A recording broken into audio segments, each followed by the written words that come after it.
Bonjour à tous, vous êtes sur Radio Poitou et c'est 4e de couverture.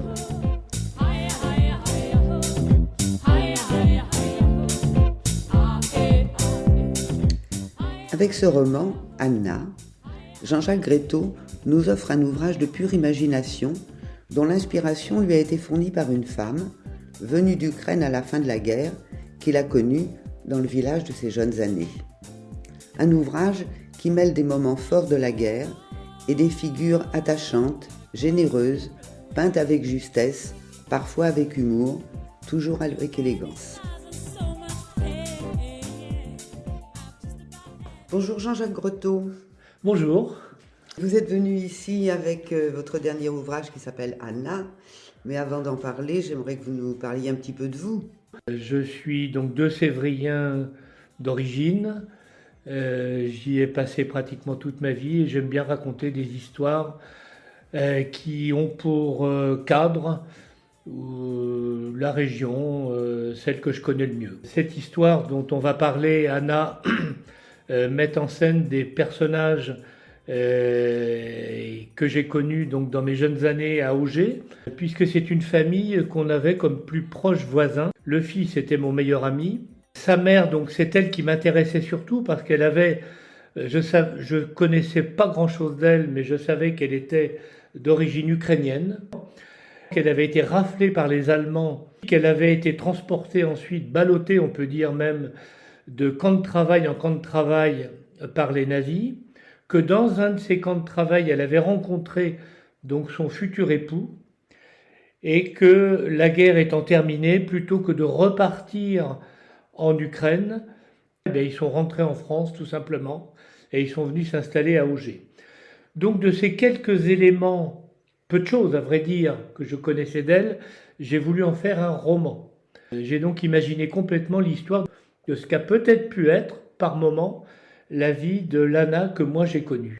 Jean-Jacques Grétaux, cette Anna dont vous nous racontez la vie, celle-ci commence en Ukraine, dans le petit village de Tatarov, où elle vit avec sa famille, son père qui est sieur de Long, sa mère, et puis elle a une sœur et un fiancé qui vit dans le quartier juif. Que se passe-t-il le 21 juin 1943 ? Alors, le 21 juin 1943 a été l'invasion de l'Union soviétique. Sergueï Sokolenko s'est posé en leader de la résistance. Les Allemands ont fait ce qu'ils faisaient dans tous les villages pratiquement d'Ukraine à l'époque, c'est-à-dire qu'ils ont commencé par rafler tous ceux du ghetto juif. Et dans le ghetto juif, il y avait le fiancé d'Anna. Et après, les Allemands se sont retournés contre la population du village. Et donc Sokolenko, le père d'Anna, a été tué pour acte de résistance, en quelque sorte. Les deux sœurs Sokolenka ont été raflées, comme toutes les jeunes filles et des jeunes garçons du village, et donc parties dans des camions, sans savoir où elles allaient, en se doutant quand même qu'elles partaient vers l'Allemagne. Elles vont arriver à Lvov, et là, elles vont réussir à fausser compagnie aux Allemands. Elles ont un rêve, c'est de partir en Amérique. Donc elles cherchent la gare, mais tous les trains partent vers l'Est. Et c'est là qu'elles vont rencontrer Milutika. Oui, alors Milutika, c'est une jeune femme qu'elles vont rencontrer alors qu'elles sont les deux sœurs. Elles ne savent pas où aller dans cette ville de Lvov qu'elles ne connaissent pas. Et donc, pour éviter la gare et pour éviter les patrouilles allemandes, elles avaient passé la nuit sur un banc. Et au petit matin, elle aperçoit une jeune fille. Cette jeune fille, c'était Milutika, qui leur demande ce qu'elle faisait là. Alors, elles n'osaient pas trop répondre en disant ce qu'on veut, c'est partir en Amérique. Ce qu'on veut, c'est prendre le premier train en direction de la Suisse. Et notre objectif, c'est de partir en Amérique. Milutika leur dit, mais vous êtes folle, vous ne trouverez jamais de train pour la Suisse. Ce qu'on peut faire, c'est vous allez venir chez moi. Je vous offre l'hospitalité dans un premier temps. Et c'est la première belle personne qu'elles vont rencontrer Milutika s'avère être une militante, une résistante. Elle sera malheureusement assassinée par les occupants. Mais ensuite, Anna et sa sœur vont faire la connaissance de Vera, qui sera la seconde de celle que vous appelez ces bonnes fées.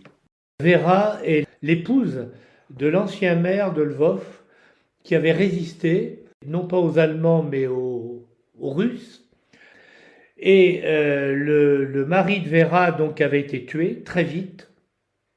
Et Vera vivait toute seule dans sa grande maison, une belle maison du centre de Lvov. Et c'est à ce moment-là que Anna s'est rendue compte qu'elle était enceinte donc d'Arnaud, son fiancé de son village.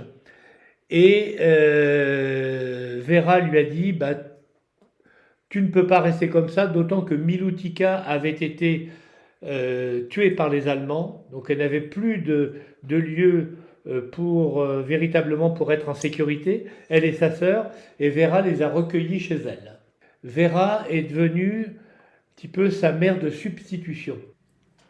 Anna met au monde un petit garçon à qui elle donne le prénom de son père, Sergueï. Sa sœur est tombée amoureuse du médecin qui s'est occupé d'Anna. Et tous deux semblent être à l'abri. Mais les Allemands sont toujours là.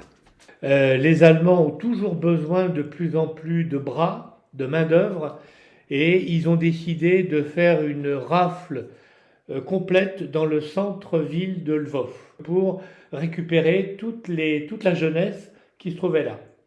Et Anna donc a été raflée une deuxième fois par les Allemands. Elle va atterrir d'abord en Pologne, puis Cracovie, puis en Prusse orientale. Elle va travailler chez la famille von der Moyen, qui vient de Dresde mais qui est réfugiée à la campagne.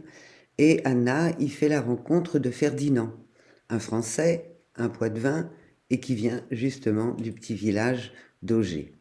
Mais Madame von der Moyen décide de repartir à Dresde avec Anna et son bébé, mais sans Ferdinand. Survient le terrible bombardement de Dresde. On a parlé de 200 000 morts à Dresde. Bombardement essentiellement fait par les Anglais, un peu par les Américains, mais surtout les Anglais. Dresde a été pratiquement détruit en 2 nuits, et donc Madame von der Moyen, elle est morte à son tour. Et voilà Anna à nouveau sur les routes, cette fois en direction d'un camp en Bavière, mais à nouveau, elle va faire une rencontre inespérée, quelqu'un de tout à fait inattendu qui va l'aider. Alors que la guerre quand même touche à sa fin, elle se retrouve dans ce camp en Bavière, et là, elle rencontre un médecin allemand, évidemment, mais dont j'imagine quelque part qu'il a plutôt été un résistant contre son régime, qui lui a fait fabriquer des papiers, etc. Ce qui fait que quelques jours après, quand les Américains sont arrivés, elle a pu partir en direction de la France pour retrouver son fiancé, entre guillemets, Ferdinand, qui l'attendait dans son petit village du Poitou. Donc ils se retrouvent tous les deux. Voilà comment Anna est arrivée à Auger.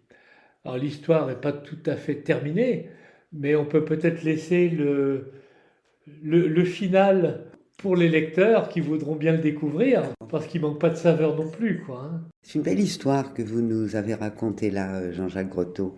Une histoire très touchante et aussi, et peut-être surtout, une histoire emblématique de toutes ces personnes déplacées d'hier et d'aujourd'hui. Et maintenant, vous en êtes où? Vous préparez quelque chose?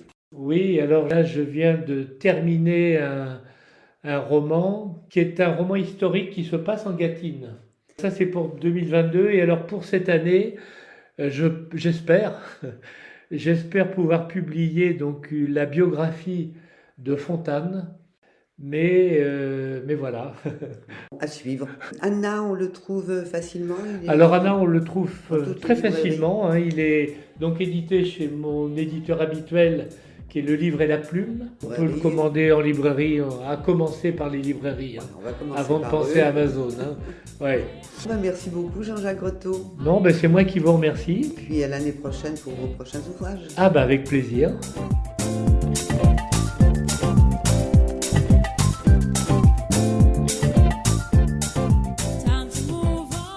C'était 4e de couverture depuis la Maison Secrète avec Anna de Jean-Jacques Grotto, paru aux éditions Le Livre et la Plume.